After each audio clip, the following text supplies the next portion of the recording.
برشلونة بيعود إلى الصدارة. ريال مدريد فرط في الصدارة، سقوط أمام أوساسونا. برشلونة النهاردة بيفوز على ليفانتي بثلاثية. تألق للفريق كله، ضغط أول مباراة.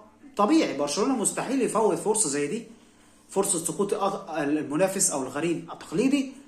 بصراحة برشلونة عمل لقاء رائع النهاردة، يستحق الفوز ويستحق العودة للصدارة. وللأسف الصدارة متنقلة أو متبادلة، مرة الريال مرة برشلونة، مرة برشلونة مرة الريال، لكن النهاية هتكون من وجهة نظري الحسم هيكون من مباراة الكلاسيكو بين ريال مدريد وبرشلونة في ملعب الكامب نو تقريبا أو ملعب سانتياغو. هنشوف، هتكون دي مباراة الحسم بين الفريقين. الفائز في المباراة دي هيكون هو بطل الدوري إن لم يسقط أحدهما في المباراة القادمة. هنشوف وهنتعرف. المنافسة أصبحت قوية جدا، فرق نقطة، الدوري لسه في الملعب حتى الجولة الأخيرة أو حتى مباراة الكلاسيكو بين القطبي ريال مدريد وبرشلونة. لكن برشلونة في النهاية عاد إلى الصدارة بعد الفوز بثلاثية على ليفانتي.